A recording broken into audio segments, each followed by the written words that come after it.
উল্টো রথযাত্রার দিন ভুলেও মুখে তুলবেন না এই 5টি খাবার। সারা বছর নানা প্রকার রোগ, জ্বালা যন্ত্রণা ও গৃহ অশান্তিতে ভুগবেন। উপার্জনের অর্ধেকের বেশি টাকা চলে যাবে চিকিৎসার পেছনে। তাই আজকেই সাবধান হয়ে যান। নমস্কার বন্ধুরা, আমি দীপা। সবাইকে স্বাগত জানাচ্ছি রায়কিশোরী দীপা ইউটিউব চ্যানেলে।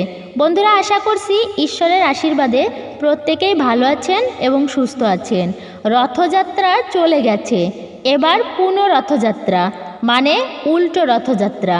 এই বছর উল্টো রথযাত্রার দিনক্ষণ নিয়ে প্রচুর বন্ধুদের মনে সংশয় আছে। পঞ্জিকাতেও 2টি দিন উল্লেখ করা রয়েছে। একটি দিন হচ্ছে স্মার্ত মতে এবং আরেকটি দিন হচ্ছে গোস্বামী মতে। যেদিনই আপনারা উল্টো রথযাত্রা পালন করুন না কেন, সেই দিনেই খাদ্য খাবারের এই বিধিনিষেধগুলো অবশ্যই মেনে চলবেন।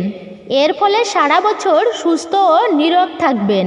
চলুন বন্ধুরা, এবার জেনে নিই উল্টো রথযাত্রার সময়। গোস্বামী মতে 15 জুলাই সোমবার এবং স্মার্ত মতে 16 জুলাই মঙ্গলবার। বন্ধুরা, স্থানীয়ভাবে আপনাদের নিকটস্থ মন্দিরে বা আশেপাশে যেদিনে পালন করা হচ্ছে, আপনারাও সেই দিনে উল্টো রথযাত্রা পালন করবেন এবং খাদ্য খাবারের এই যে বিধিনিষেধগুলো উল্টো রথযাত্রার দিনই পালন করবেন। তাই আমার সকল দর্শক বন্ধুদের অনুরোধ করব, এই ভিডিওটি একদমই স্কিপ করবেন না, সম্পূর্ণ দেখবেন। দেখার পর যদি ভালো লাগে তাহলে অবশ্যই কিন্তু লাইক করবেন এবং কমেন্টে লিখবেন জয় প্রভু জগন্নাথ দেবের জয়, জয় মা লক্ষ্মীর জয়। এবং বন্ধুরা, ভিডিওটি শেয়ার করবেন আপনাদের নিকটস্থ আত্মীয় পরিজন এবং বন্ধু বান্ধবীদের সাথে। বন্ধুরা, যদি সোজা রথযাত্রায় আপনারা খাদ্যগুলোর বিধিনিষেধ মেনে থাকেন, তবে উল্টো রথযাত্রার দিনেও অবশ্যই পালন করুন, তাহলে পূর্ণ ফল আপনারা অবশ্যই পাবেন।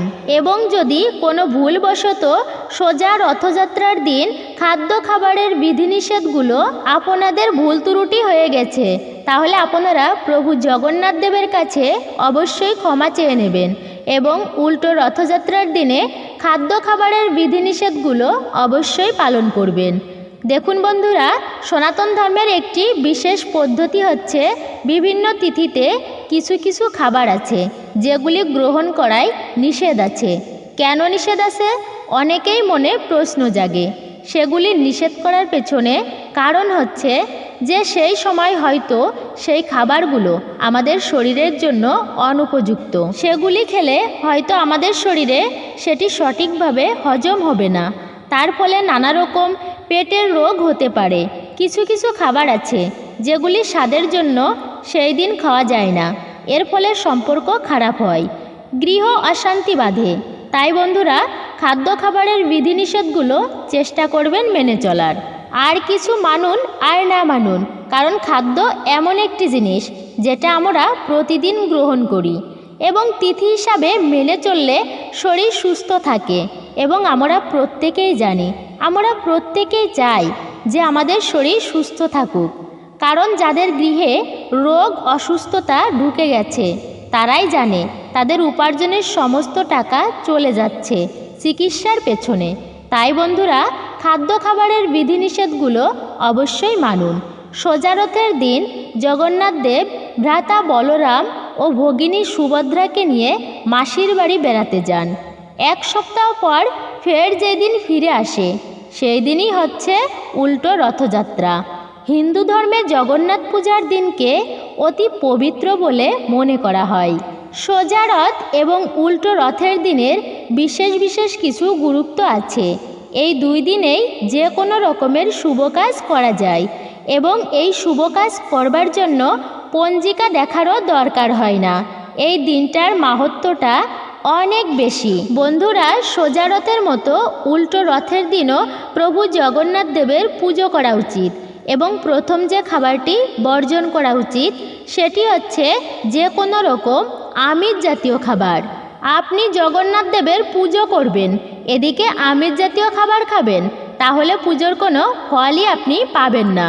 তাই বন্ধুরা, উল্টো রথযাত্রার দিন ভুলেও মুখে তুলবেন না মাছ, মাংস, ডিম, পেঁয়াজ, রসুন ইত্যাদি আমিষ জাতীয় খাবার। এই দিন সাত্ত্বিক ও নিরামিষ আহার গ্রহণ করুন এবং পুজো করা পর্যন্ত উপবাস রেখে পুজোর পর প্রভু জগন্নাথ দেবের প্রসাদ খেয়ে তারপরে উপবাস ভঙ্গ করুন। এর ফলে আপনারা জগন্নাথ দেবের পুজোর পূর্ণ ফল পাবেন। দ্বিতীয় যে খাবারটি খাবেন না সেটি হচ্ছে সবুজ বা লাল রঙের কোনো শাক, বিশেষ করে কলমি শাক। রথযাত্রা এবং উল্টো রথের দিন খাওয়া নিষিদ্ধ থাকে। রথের দিন কলমি শাক খেলে জগন্নাথ দেব কুপিত হন, তাতে সংসারে অশান্তি নেমে আসে, আর্থিক অনটন শুরু হতে পারে। তাছাড়া আরও একটি শাক আছে যেটি হচ্ছে পুঁই শাক। পুঁই শাকটিও রথের 2 দিন খাওয়া উচিত নয়। এর ফলে পেটে নানা রকম রোগ দেখা দেয় এবং সারা বছর পেটের কিছু না কিছু সমস্যা লেগেই থাকে। একটি বিশ্বাস অনুসারে মনে করা হয় স্নান যাত্রার পর প্রভু জগন্নাথ দেব 15 দিন ব্যাপী জ্বরে ভুগেছিলেন। সেই সময় তিনি কলমির শয্যা এবং পটলের বালিশে শয্যা গ্রহণ করেছিলেন। তাই এই দুটি সবজি সোজা রথ এবং উল্টো রথের দিন এবং মাঝখানে যে সময়কাল, অর্থাৎ সোজা রথ থেকে উল্টো রথের মাঝখানের যে সময়কাল, সেই সময় ভুলেও এই দুটি সবজি গ্রহণ করা উচিত নয়। এর ফলে প্রভু জগন্নাথ দেব কুপিত হন এবং তার কৃপা দৃষ্টি থেকে সেই পরিবার বঞ্চিত হয়।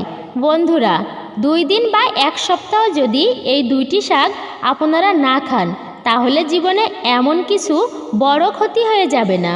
তাই বন্ধুরা, আপনারা কিন্তু কলমি শাক এবং পুঁই শাক, লাল শাক, নোটে শাক ইত্যাদি যে কোনো প্রকারের শাক উল্টো রথযাত্রার দিন খাবেন না এবং ভুলেও মুখে তুলবেন না পটল। এর ফলে কিন্তু জগন্নাথ দেব রুষ্ট হবেন। তাই সাবধান হয়ে যান। এই দুটি সবজি নিরামিষ হলেও উল্টো রথযাত্রার দিনে খাওয়া যাবে না কোনোভাবেই। বিশেষ করে সোজা রথ থেকে উল্টো রথের মাঝের সময়কালও বিরত থাকুন এই সমস্ত খাবার থেকে। আরও যে খাবারটি খাবেন না সেটি হচ্ছে তিতো জাতীয় খাবার। গরমে আমরা তিতো খাই, কিন্তু উল্টো রথযাত্রার দিনে তিতো খাবেন না। তিতো বলতে আমি উচ্ছে, করলা, নিমপাতা ইত্যাদিকে বোঝাচ্ছি। মনে করা হয় নিম কাষ্ঠ দিয়ে জগন্নাথ দেবের বিগ্রহ বানানো হয়েছে, তাই সেই জন্য জগন্নাথ পুজোর দিনে নিমের কোনো জিনিস খাওয়া উচিত নয়। এর ফলে জগন্নাথ দেবের কৃপা দৃষ্টি থেকে আমরা বঞ্চিত হব। বরঞ্চ সেই দিন মিষ্টি জাতীয় জিনিস গ্রহণ করুন। আপনারা যে কোনো প্রকার মিষ্টি জাতীয় জিনিস সেই দিন বাড়িতে স্বহস্তে বানাতে পারেন এবং বাড়ির প্রত্যেকে সেটি গ্রহণ করবেন এবং আপনাদের আশেপাশে নিকটস্থ আত্মীয় স্বজন, বন্ধুবান্ধব সবাইকে সেই দিন মিষ্টিমুখ করান। সেই দিন প্রভু জগন্নাথ দেবের অত্যন্ত প্রিয় ফল হচ্ছে কাঁঠাল। সেই দিন আপনি বাড়িতে কাঁঠাল নিয়ে আসুন। সোজা রথ এবং উল্টো রথ যাত্রার দিন প্রভু জগন্নাথ দেবকে কাঁঠালের ভোগ দেওয়া এবং তারপর সেটি প্রসাদ হিসেবে গ্রহণ করা অত্যন্ত ভাগ্যের ব্যাপার। তাই আপনারা সোজা রথ এবং উল্টো রথ 2 দিনেই কাঁঠালের ভোগ প্রভু জগন্নাথ দেবকে দিতে পারেন এবং এরপর পরবর্তীকালে প্রসাদ হিসাবে সেই কাঁঠাল গ্রহণ করতে পারেন। এর ফলে সুস্থ ও নীরোগ থাকবেন, কিন্তু ভুলেও তেতো জাতীয় জিনিস আপনারা গ্রহণ করবেন না। এর ফলে পরিবারে কলহ, অশান্তি, বিবাদ ইত্যাদি লেগেই থাকবে। সারা বছর কিছু না কিছুভাবে অর্থ নাশ হবে। পঞ্চ এবং সর্বশেষ যে খাবারটি বর্জন করবেন সেটি হচ্ছে যে কোনো রকম নেশা জাতীয় দ্রব্য সেই দিন সেবন করবেন না। মদ, গাঁজা, সিগারেট এগুলি খাবেন না এবং কাউকেই সেবন করতে দেখলে তাদেরকেও আপনি নিষেধ করবেন। রথযাত্রা এবং উল্টো রথযাত্রা একটি অত্যন্ত পবিত্র দিন। এই 2 দিনে প্রভু শ্রী জগন্নাথ দেবের কৃপা লাভ করা যায়। মা লক্ষ্মীর গৃহে আগমনের দিন হচ্ছে এই বিশেষ 2টি দিন। প্রভু জগন্নাথ দেব জগন্নাথ অর্থাৎ জগতের নাথ যিনি, তাকে নারায়ণের অবতার শ্রীকৃষ্ণের আরেক রূপ বলে মনে করা হয়। উল্টো রথযাত্রা একটি অত্যন্ত পবিত্র দিন। যে কোনো শুভ বা মঙ্গলময় কাজ করবার জন্য পঞ্জিকা দেখার প্রয়োজন হয় না। এই দিন এতটাই ভালো, তাই এই দিন ভুল করেও নেশা জাতীয় দ্রব্য সেবন করবেন না। এর ফলে মহাপাপ হবে এবং পরিবারে বিপর্যয় নেমে আসবে। বন্ধুরা, উল্টো রথযাত্রার দিন আপনারা অবশ্যই প্রভু জগন্নাথ দেবের পূজা অর্চনা করুন এবং খাদ্য খাবারের বিধিনিষেধগুলো মেনে চলুন। এর ফলে সারা বছরব্যাপী প্রভু জগন্নাথ দেব এবং মা লক্ষ্মীর কৃপা দৃষ্টি আপনার পরিবারের উপর বজায় থাকবে। সুস্থ থাকবেন, নীরোগ থাকবেন, ধনধান্যে পরিপূর্ণ থাকবেন, অর্থপ্রাপ্তির যোগও তৈরি হবে। আজকের ভিডিওটি এখানেই শেষ করছি। আবারও কথা হবে নতুন ভিডিওতে। যদি আমাদের চ্যানেলের ভিডিওগুলো ভালো লেগে থাকে তবে চ্যানেলটি অবশ্যই সাবস্ক্রাইব করবেন, পাশের নোটিফিকেশন বেল বাটনটি অন করে দিবেন।